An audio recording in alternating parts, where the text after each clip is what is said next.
Welcome to Shifa healthy kitchen. இன்னைக்கு 6வது நாள் ரைஸ். நம்ம சூப்பரான பச்சை பட்டாணி பிரியாணி பார்க்க போகிறோம். வாங்க எல்லாரும் பார்க்கலாம்.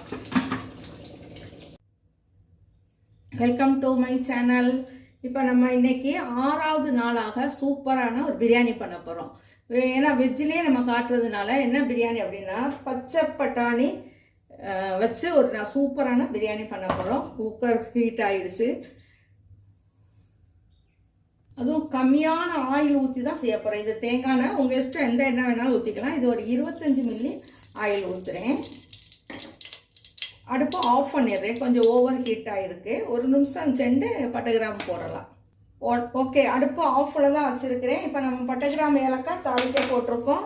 வெங்காயம் நம்ம கட் பண்ணலை. புதினா, மல்லி, பச்சை மிளகாய். நான் ஃபஸ்ட்டு புதினாவை மட்டும் போடுறேன். வெங்காயம், பச்சை மிளகாய் கவனிக்க வேண்டியது. அடுப்பு நான் ஆஃப் பண்ணி வச்சிருக்கேன். அந்த எண்ணெயில் ஊறிச்சு நல்லா இருக்கும். அதுக்காக வெங்காயம் இப்போதான் போடுறேன். இப்போ என்ன அளவில் நம்ம பண்ண போகிறோம், இவ்வளோ வெங்காயம் போடுறோமே அப்படின்னு நீங்கள் நினைக்கலாம். நம்ம ஒரு 3/4 கிலோ ரைஸில் பண்ணுறோம். டெய்லி நம்ம ஒயிட் சாதம் வைக்கிற புழுங்கரிசியில் தான் இப்போ பண்ணணும். நம்ம இன்னைக்கு மட்டும் ஸ்பெஷலாக ஜீரக சம்பாவில் பண்ணுறோம் இந்த ரைஸ். அப்போ தான் இந்த பிரியாணி சூப்பராக இருக்கும் அப்படிங்கிறதுக்காக. அடுப்பை நான் ஆன் பண்ணுறேன். இப்போ தான் இதில் ஒரு ஸ்பூன் வாசத்துக்காக ஒரு ஸ்பூன் இது நெய் ஊற்றிக்கிறலாம். இறக்கையிலே அதே மாதிரி ஒரு ஸ்பூன் நெய் ஊற்றிக்கிறலாம். நம்ம புதினா, மல்லி எல்லாமே போட்டுறோம். அப்போ கொஞ்சமாக போட்டேன் அந்த எண்ணெயில் வதங்குறதுக்காக.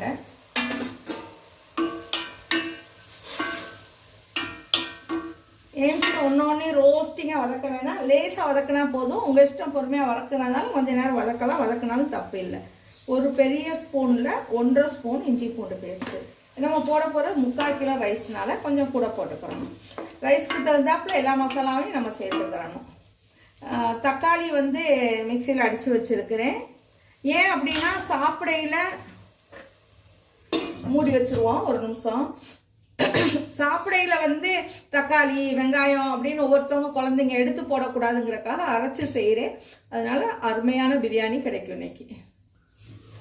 இப்போ நம்ம உப்பு கொஞ்சோன்னு போட்டுரும். அந்த ரைஸ்க்கு தேவையான உப்பு போட்டிருக்கேன். கடைசியில் தண்ணி ஊற்றையில் பத்தலைன்னா நம்ம போட்டுக்கரலாம். பாருங்க, வதங்கினது தெரியுதுங்களா? கலர் சேஞ்ச் ஆயிடுச்சு. இப்போ நம்ம மிளகாப்பொடி, மசாலா பொடி எல்லாம் போடலாம். 2 ஸ்பூன் கரம் மசாலா, இது தனி மிளகாப்பொடி. ஃபஸ்ட்டு மிளகாப்பொடியை நம்ம எண்ணெயில் கொஞ்சம் வதக்கி விட்டுக்கிறலாம். ஏன்னா பச்சை பட்டாணிங்கையில் பச்சை பட்டாணி எவ்வளோ போடுறோம் அப்படின்னா 200 கிராம் பச்சை பட்டாணி நைட்டே தண்ணி ஊற்றி ஊற வச்சு கழுவி எடுத்து ரெடியாக வச்சுருக்கேன். அப்போ அதுக்கும் சாரணும் மிளகாப்பொடி, ரைஸுக்கும் சரியாக இருக்கணும். அப்போ சூப்பர் பிரியாணி வரணுன்னா நமக்கு இந்த அளவுக்காவது பண்ணணும். நான் நான்வெஜ் பிரியாணிக்கு மஞ்சத்தூள் சேர்க்க மாட்டேன். ஆனால் நம்ம வெஜிடேரியன் இந்த மாதிரி உள்ளதுக்கு மஞ்சத்தூள் சேர்த்துக்கலாம். கொஞ்சோண்டு மஞ்சத்தூள். பிரியாணி பவுடர் இது நம்ம வீட்டில் அரைக்கிறது 2 ஸ்பூன்.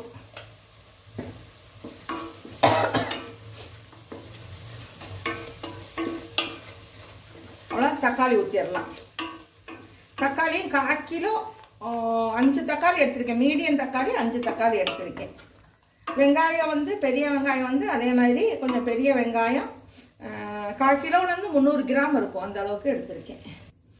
நம்ம ஒரு நிமிஷம் வதங்கையில் மூடி வச்சு எடுத்தால் தான் ஈஸியாக வதங்கணும். பாருங்கள், நல்ல கிரேவி கிடச்சிருச்சு. இப்போ நம்ம பச்சை பட்டாணியை போட்டுறோம்.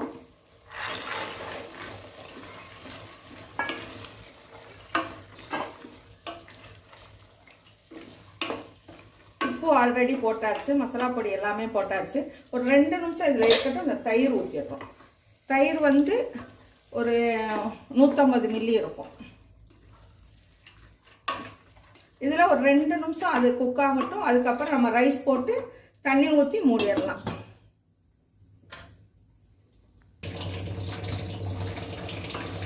பாருங்க, நல்ல கிரேவி ஆயிடுச்சு. இப்போ நம்ம ரைஸை போடணும்.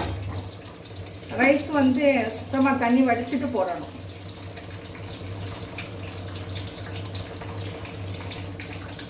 ரைஸ் போட்டுட்டோம். ரைஸ் போட்டுட்டு ஒரு பங்கு தண்ணி ஊற்றுனேன். சீரக சம்பாங்கிறதுனால நம்ம 2 பங்கு ஊற்றக்கூடாது. லிட்டு தான் நம்ம போட போகிறோம். இப்போ பச்சை பட்டாணி வேகணுங்கிறக்கா லிட்டு போடுறேன். இல்லைன்னா தண்ணி கொதிச்சது ரைஸ் போட்டு நார்மலாகவே வேக வச்சு காட்டிடுவேன். லிட்டு போட்டால் தான் சரியாக வரும், வேகமாக வேக முடியும். எக்ஸ்ட்ரா 1 கிளாஸ் அளவு மட்டும் ஊற்றுறேன். அதாவது தக்காளி அவ்வளோ போட்டும் இந்த புளிப்பு சுவை இல்லை, அதனால ஒரு லெமன் ஊற்றிக்கிட்டேன். இல்லாட்டி லெமன் தேவையில்லைன்னு நினச்சேன், லெமன் ஊற்றியாச்சு.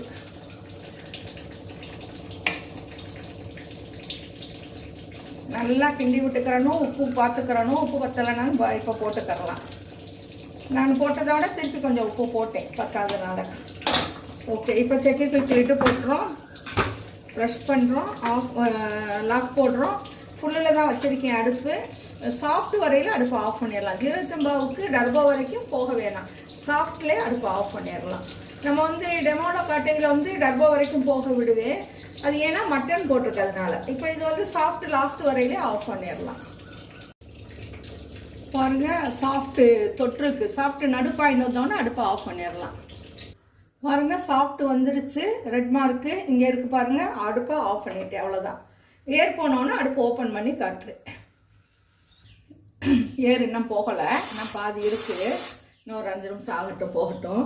இப்போ இது கூடால ஒரு டிப்ஸு. இந்த குக்கர் இப்படி பளிச்சுன்னு வெள்ளையா எப்பயுமே இருக்கிறதுக்கு லெமன் தோல் இருக்குது, லெமன் புளிகிறோம். அந்த தோலை போட்டு நல்லா தேய்ச்சி நீங்கள் கழுவி வச்சுட்டிங்கன்னா பளிச்சுன்னு இருக்கும் குக்கர். இது வந்து முக்கியமான டிப்ஸு. அதே மாதிரி அடியிலையும் ரெட் கலரில் வந்துருச்சுன்னா நீங்கள் நல்லா போட்டு தேய்க்கலாம். இல்லை லெமன் இல்லை, லெமனே வாங்குறதில்ல எங்கள் வீட்டில் அப்படின்னு இருந்துச்சுன்னா நீங்கள் என்ன பண்ணலாம், பழைய புளி போட்டு நல்லா பூசி வச்சுட்டு ஒரு 5 நிமிஷம் வச்சுட்டு அப்புறம் எடுத்து சோப் போட்டு தேய்ச்சி கழுவலாம். அதுவும் இல்லை அப்படின்னா ஒரு டம்ளர் தண்ணி ஊற்றிட்டு அடுப்பில் சூடாக்கிட்டு தண்ணியை கீழே ஊற்றிட்டு அந்த சூடோட ப்ரஷ்ஷு சோப்பும் நம்ம போட்டுற அந்த நாரும் வச்சு ஸ்டீல் வச்சு அமைக்கி தேய்ச்சா போயிடும். இதுதான் டிப்ஸு. எப்பயுமே புதுசாக பலபலன்னு வச்சுக்கிற முடியும் எம்சி குக்கர். எம்சி குக்கரில் சாப்பிடையில் ஜீரணம் நல்லா இருக்கும். அதே நேரத்தில் வந்து நம்மளுடைய டைம் மிச்சம், மணி மிச்சம், எனர்ஜி கிடைக்குது, சேவ் ஆகுது, கேஸ் சேவ் ஆகுது. ஈஸியாக டக்குன்னு போட்டோம், டக்குன்னு வந்துச்சு, ஆஃப் பண்ணி விட்டுட்டோம். 5 நிமிஷத்தில். ஆனால் வெயிட்டிங் டைம் தான் 10 நிமிஷம் ஆகும். அடுப்பில் வைக்கிறது நமக்கு வந்து லிட்டு போட்டதுலேருந்து 5 நிமிஷத்தில் 6 நிமிஷத்தில் குக் ஆகிடும். அதனால் ஏம்சியில் ரெகுலராக சமைங்க. உங்களுக்கு இதை நீங்கள் வந்து நீங்கள் உங்கள் வீட்டில் செஞ்சு பாருங்கள், கமெண்ட் பண்ணுங்கள். அடுத்து என்ன டிஃப்ரெண்டான வீடியோ உங்களுக்கு வேணும் அப்படின்னா, எனக்கு இது மாதிரி செய்யணும் எம்சியில் வருமா அப்படின்னு உங்கள்கிட்ட கேள்வி இருந்தால் எனக்கு கமெண்ட் பாக்ஸில் நீங்கள் வந்து கமெண்ட் பண்ணலாம். ஏர் ஃபுல்லாக போயிடுச்சு. நான் ஓப்பன் பண்ணுறேன்.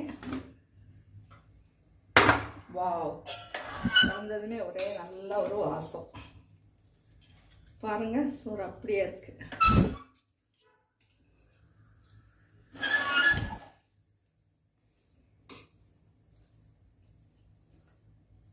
அந்த ஒரு கிளாஸ் தண்ணி கூட ஊற்றிருக்க வேண்டாம், இன்னும் கொஞ்சம் பொலபொலன்னு எடுத்துக்கலாம். நான் இதுவுமே நமக்கு வந்து ஆறையில் நல்லா பொலபொலன்னு வந்துடும். இப்போ நம்ம வந்து இதுக்கு மேலே ஒரு ஸ்பூனு நெய் ஊற்றிக்கிறோம், அவ்வளோதான்.